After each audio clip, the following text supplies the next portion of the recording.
문제는 이제 임대인의 경우에는 네. 이제 이런 규정이 없거든요. 네. 다시 임대 기간의 만료를 기다리거나 아니면 어떤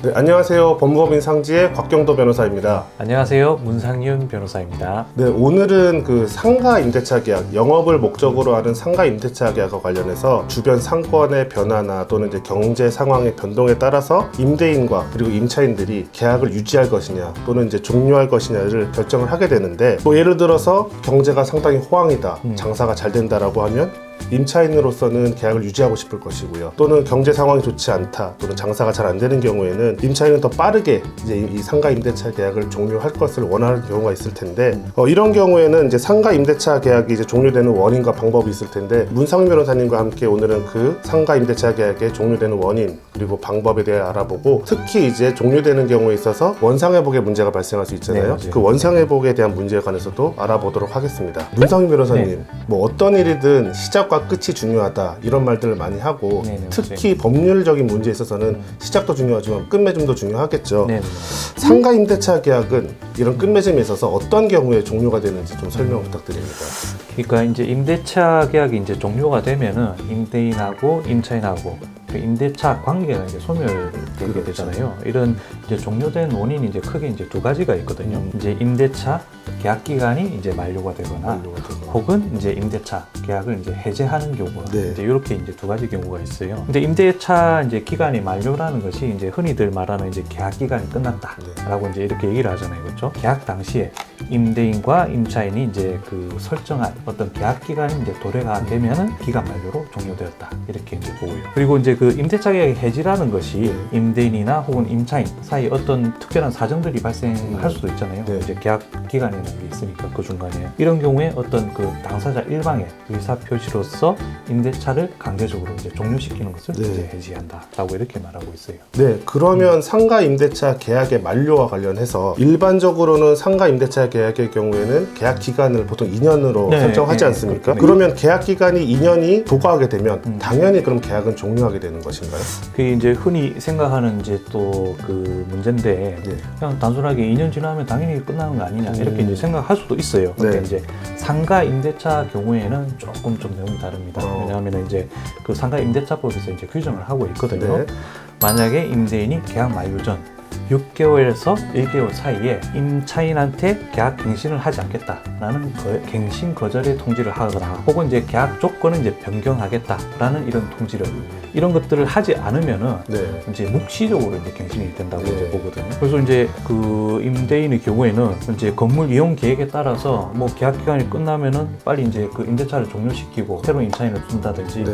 혹은 뭐 건물 어떤 뭐 개보수를 한다든지 이렇게 네. 할 수도 있잖아요. 그러면 이제 계약 기간 만료 도래 전에 1개월 전에는 반드시 계약 갱신을 하지 않겠다라는 이런 그 통지서를 임차인한테 이제 보내야 됩니다. 네.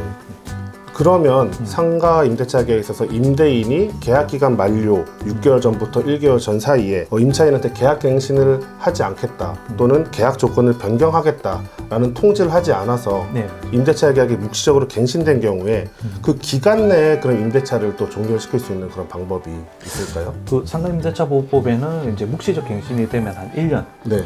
의 기간으로 보잖아요. 네. 그럼 이제 결국 1년 동안 계속적으로 이제 그 임대차 관계를 이제 유지를 해야 된다는 거니까. 그렇죠. 이제 이런 경우에는 이제 임차인의 경우에는 이제 상가 임대차 보호법이 이제 따로 규정을 하고 있거든요. 임차인이 언제든지 계약의 해지를 통보를 할 수가 있고, 그러면 이제 3개월 후에는 그 효력이 이제 발생하는 것으로 이제 그 보고 있어요. 문제는 이제 임대인의 경우에는 네. 이제 이런 규정이 없거든요. 네.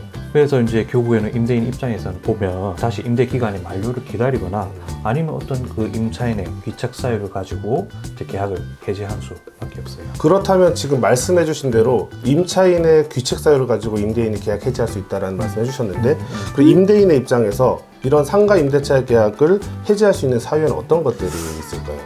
일단은 법에서 예정하는 경우가 이제 세 가지가 있거든요. 이제 첫째가 임차인이 임대인의 동의 없이 임차권을 양도하거나 혹은 임차한 건물을 이제 제3자한테 이제 전대하는 경우, 네. 이 경우가 하나고요. 그리고 두 번째가 임차인이 이제 건물을 원래 계약에서 정한 용도들이 있을 거 아니에요. 그렇죠. 뭐 어떤 뭐 상가로 쓴다 하는데 그거를 뭐 어떤 불법적인 용도로 뭐 이용을 한다든지, 네. 혹은 건물의 성질에 따라서 원래 정해진 용법대로 네. 이제 사용을 하지 않는 경우, 예를 들어서 그런 경우들이 있겠죠. 이제 상가로 이제 그 임차를 했는데 거기서 그냥 주거형으로 그냥 살고 있는 거예요. 이제 이런 것들이 이제 문제가 될 수 네. 있겠죠. 그리고 마지막으로 이제 세 번째가 흔히 이제 그 진행되는 경우죠. 임차인들이 이제 3기에 달하는 그 차임을 이제 연체하는 경우, 네. 이 세 가지가 있어요.